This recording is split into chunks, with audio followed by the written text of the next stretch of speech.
mouth. Welcome to Cigar Church, where our passion for cigars and our love for Jesus come together. We are sitting in ZT Cigars in Oklahoma City. The guys are cutting and lighting a special gift that we got from Todd Napey, the owner. As we cut and light these, we'll talk about them here in a second. As we cut and light these, we want you to enjoy a tour of the lounge. And so after the tour of the lounge, well, actually a tour of the humidor and lounge.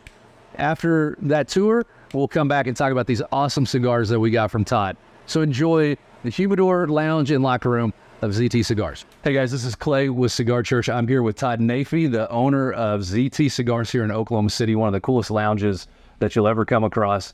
And we're excited to have a chance to interview you. Sure, glad. We are here in your humidor, and as you can tell, it's a really large humidor.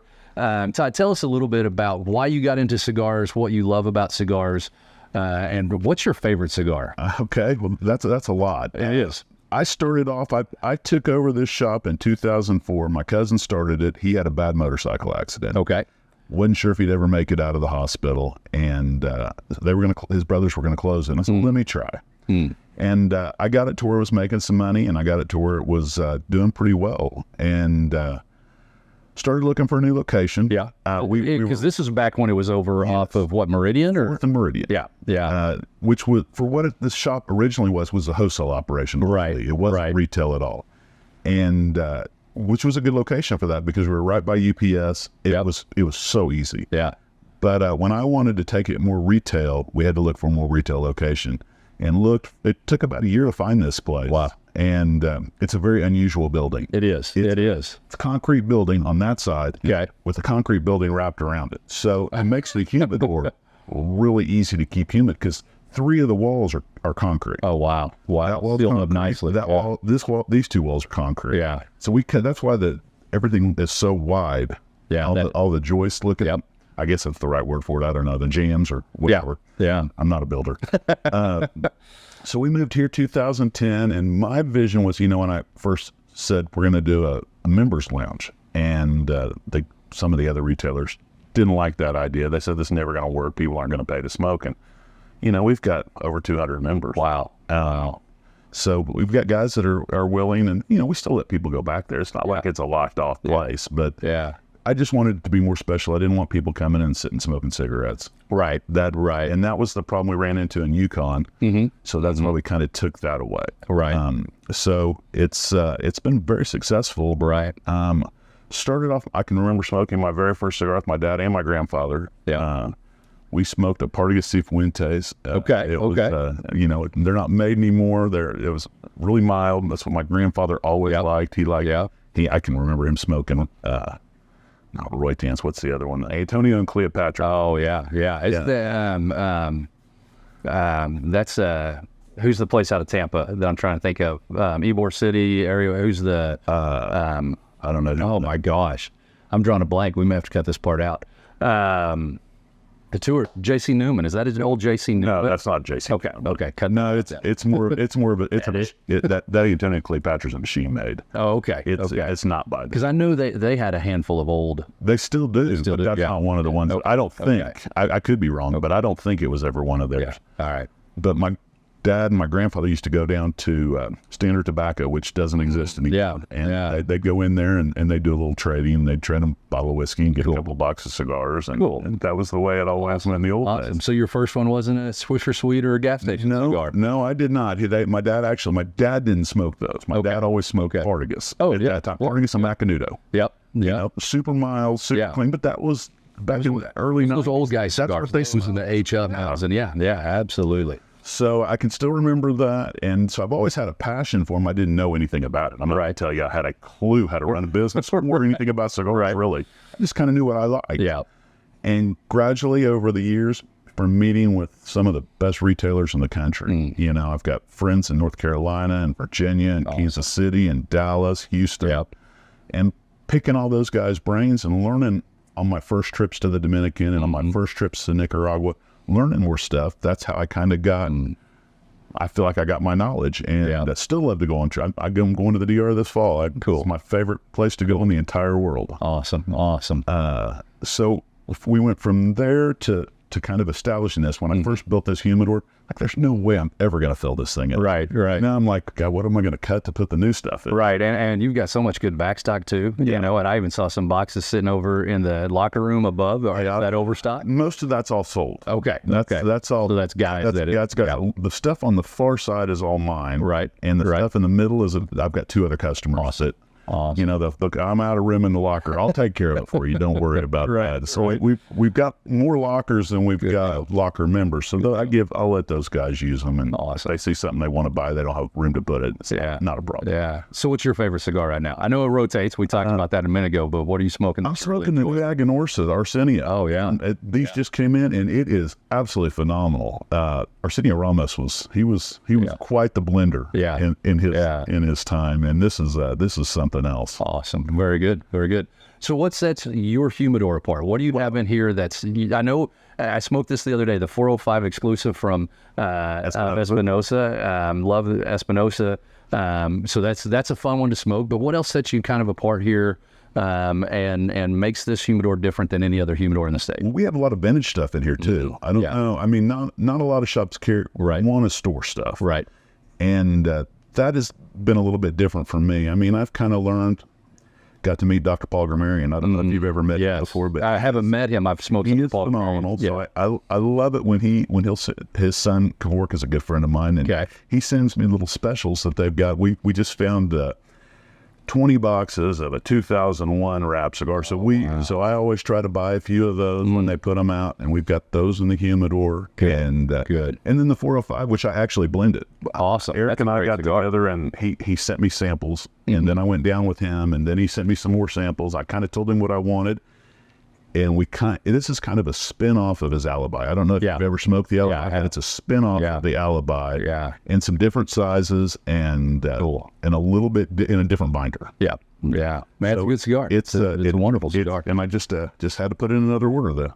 Good deal. The big one is the one that sells the best. Yeah. I'm not a 60 ring gauge guy. I'm not either. I'm usually a Toro Robusto size, you know, in that 52, 54 at the biggest. So from spending time with Ernesto Carrillo and some of those guys, you know, the very first time I met him, we were walking. This was when he was still at El Perdido, and we were walking through the factory, and he was telling me about it, and he says, well, "What's your favorite cigar?" And I didn't even know it was his, but what's that? The club. You're gonna have to probably cut this out too. What's the cigar that he had? I have to. I've got the last box. They're not even made anymore, but I've got the last box of them in my humidor at the house. So anyway, I said, well, that's my favorite cigar, and he opened up his pocket and pulled out 2 of them. had him on him. Had him on him. That's back when they still made him at jail. And so we smoked. And ever since then, he said, well, whenever I blend a cigar, I always blended either a 44 or 46 ring gauge. Okay. Always. Long still size, because you want to have enough experience. You want about 5.5, 6 inches. And you want a 44, 46. That's when you can taste the most of the wrapper. Yeah. So ever since then, my favorite size is the long still. I've always loved the 46 by 6. That's awesome. That's awesome. Now it's... Yeah, and when you start getting into the 50s and 60s and all that, I mean, it's just a little... To me, it's just too much. It is. It's too much. It's a mouthful. We've talked about on the show before, one of the reasons I like a smaller cigar like a Robusto is if I got 2 hours to spend, I don't want it on one cigar. I want to do 2 or 3 cigars and experience some other flavors and some different profiles as I'm doing it. I would agree with that. You were asking what my favorite cigar is. I mean, it's hard. I've never smoked the same cigar twice in a row. Yeah. Ever. And I got a lot of customers that come in, and they don't smoke anything, but they'll smoke 1 or 2 cigars, and that's it. They may smoke 2 cigars a day, but they're still going to smoke the same cigar. Yeah. I can't do that. I've got to have a variety. You know, and I'm not one to judge or tell you how to do it, but it just doesn't work for me. I'd rather change it up a little bit. Good for them to find something that they like that much that they're going to spend all of their time and smoking effort on it. So good for them. I mean, you got a lot of guys, a lot of Rocky guys. You've got a lot of Excalibur guys. Yeah. I mean, it shocks me how many boxes of certain cigars they don't sell in singles. Yeah. But they sell by the box, and we sell tons of boxes. When I was working at one of the other shops here in town, for some reason, it was the Brick House, the Brick House, Connecticut, I think. So a lot of that, mighties. By the boxes. And like you say, nobody would buy singles. But we had one guy come in every week and buy 2 boxes. And it's just like, gosh, that just kept going off the shelf. It's amazing the way that works. It is. We're going to do a tour of the place. Brother, thank you so much. Welcome, Claire. For letting us come in and invade your space for a morning. We can answer questions too. If you see something in here that kind of baffles you, it wouldn't surprise me. Awesome. Thanks, Todd. Appreciate you, brother. Take care. If you're in Oklahoma City, come and see ZT Cigars. Spend some money here. Help support what he's doing. He's been a vital part of the cigar culture in Oklahoma City for 20 years or so. I've been doing it for over 20 years now. Yeah. But the shop's been here since 98. Awesome. So come and see ZT Cigars.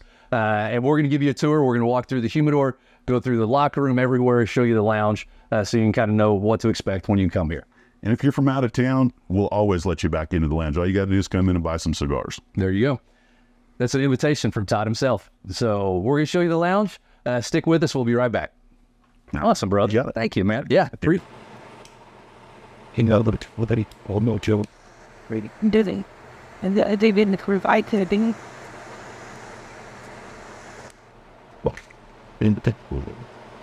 Oh man, that Nicaraguan just comes right away. You know what I've come to determine? I just like cigars. But You need to say that again when we get going. But the Nicaraguans, man, I'll smoke a Dominican, I'll smoke all kinds of stuff. And as soon as I get a Nicaraguan, it's just like, that's why I like Nicaraguan. It's just like that. Yeah. I'm going to say all that. Did you say about those? A lot. I'll be going over that on film here. Man. Oh, God, it's like On film. it's good going. So, Yeah. On film. I know. On film. It's totally with pea. It is very different. I mean, there's a lot of spice right there off the bat. It is, yeah. All right, guys, we hope that you enjoyed that short interview with Todd. I love talking with Todd and just his love for cigars and his passion for what he's doing. And I hope you enjoyed that tour of the humidor. I wish we could, when we do a tour like that, we could just stop and show you every single thing there. But as we're here in ZT Lounge, you're going to hear a beep. You're going to see guys come in. That's okay. Because how you doing, brother? Because we're in a lounge, and that's one of the joyful things about a lounge, one of the fun things about a lounge that we get to be a part of. And so if you're in Oklahoma City, you definitely got to stop by ZT Cigars. And like Todd said in the interview, if you're from out of state, out of town, and you come in and buy a cigar, he'll let you into the lounge, and you can sit back here and enjoy hanging out with some of the guys and getting to spend some time in this beautiful lounge. So we were gifted a beautiful stick, a wonderful stick from Todd.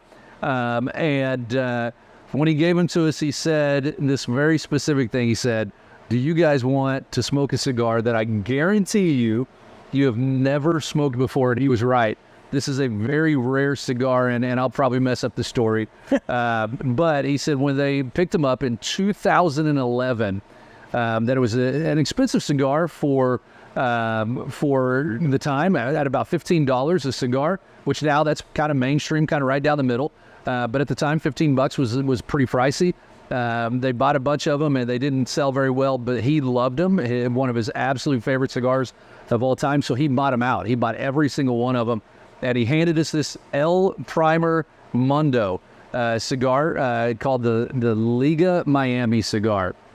And it is a phenomenal cigar. I mean, he bought them all in 2011, I believe he said, correct? And so it's already a 13-year-old cigar, and just is smoking amazing. I've got to look at the details online, because this is a really complex cigar.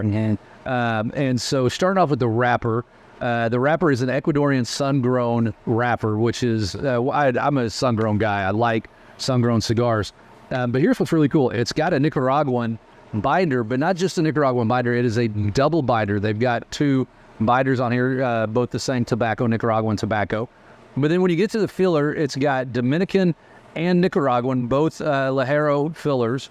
And so you've got Ecuadorian sun-grown, you've got a double Nicaraguan binder, and you've got Dominican and Nicaraguan filler. And so that just creates a really unique flavor profile of this. What are your thoughts so far? We just lit them up. You know, I've been smoking a lot of Dominican here in the last couple episodes.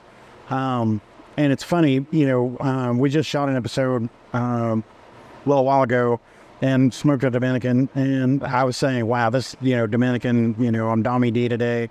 But it's funny, every time I do that and I light up a Nicaraguan, it's like coming home. That Nicaraguan tobacco is just so different, and those flavors come through. And I love a Nicaraguan. And so this cigar is really good. I'm getting a lot of pepper. Yeah, very spicy. But it's really good. Then you really do, and you really pick up on it. I got a good friend that talks about the two different types of spice, the two different types of pepper that you can taste in a cigar, the white pepper or as opposed to the black pepper. And I would say this is definitely, the white pepper is more of an undertone, more of a more mild, you get that spice in it. But the black pepper is more of that spicy that when you have something in a cigar that's spicy that's a spicy cigar. You're usually getting that black pepper. This is definitely full of that black pepper flavor to it. What else are you picking up on? And I mean, the pepper, it's very peppery, right? It's a sun-roll flavor. It's totally different than cigar. So. It is, and it's.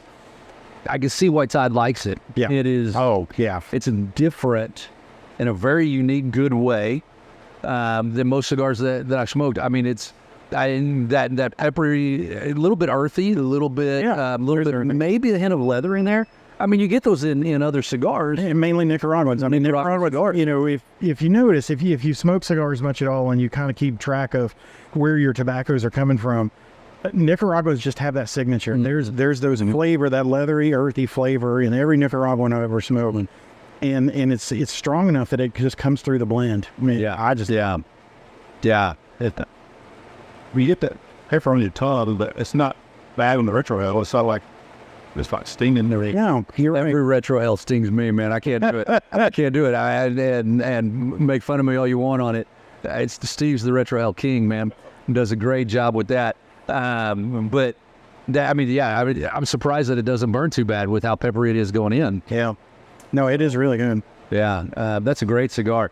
I appreciate it. Yeah, thank you. That is wonderful. Well, we're sitting here in your lounge smoking your cigar that you gave us. Let's just talk about the lounge here. This is a really neat lounge, and as you saw on the tour, the humidor is long and skinny, but very well laid out. There's some great selections in there. I mean, you got EP Carrillo, one of your favorites. They even had some of the EP that you were looking for that had recently come out, that Sumatra, right?